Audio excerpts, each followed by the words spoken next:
За хэдийгээр сар шинийн баяр дууссан боловч зарим аймгийн золголт хараахан дуусаг байгаа тухай бид мэдээлж байсан. За энэ амралтын өдөр Баян-Онгор аймгийн Эрдэнэцогт сумын өндөр наснуудын золголт болж өнгөрсөн юм а. Эрдэнэцогт сум нь хуучнаар Дайчмангийн хошуунд хамаардаг тухай Монголын түүхэнд тэмдэглэлд үлдсэн байдаг. За Өдгөө аймгийн төвдөө ойр хамгийн олон хүн амтай Хангаа нутгийн сүр чимэг болсон сарлагын тоотлогоор уусаад 3-т ордог нутаг юм а. За өнөөдөр Баян-Онгор аймгийн Эрдэнэцогт сумын Улаанбаатар дахь нутгийн зөвлөл сумын төр захиргаа олон нийтийн байгууллага, хурлын байгууллагаас ирж сумынхаа нийт иргэдтэй сар шинийн золголт хийж байна.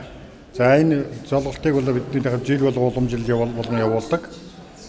Улаанбаатар хотод сууж байгаа Эрдэнэцогт сумын уугуул тэнд ажиллаж амьдарч байсан ард иргэд жилдээ нэг удаа золгож, амар мэндэ мэдлцэж, сум орон нутгийнхаа өвөлжилт, хаваржилт, ард түмнийхээ амьдрал ахуй ямар байгаа тэгээ амар сайнаа мэдлцэж ингээд нэг солилцдог. За ингээд одоо манай сумын дарга, иргэдийн хурлын дарга тамийн газраас 10 хүн ирсэн байгаа.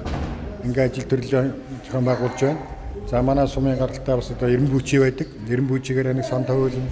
За манай дараамын театрт одоо насаараа ажилласан тавсран барьсрынгээд одоо 2 бүжигчин байдаг. Тэр хэд маань бас урлагийн тоглолт явуулна.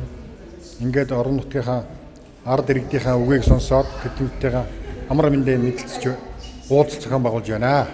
Тус сумын төлөөлөл болсон залуусны өдөр нийслэл хотноо оршин суугаад тус сумаас ажил амьдралын гараагаа эхэлсэн азаа буурлуудтай хүндэтгэл үзүүлсэн юм. За Эрдэнэцогт сумаас энэ жил олон хүн хөдөлмөрийн баатар болон сайн малчид тодрон гарсан.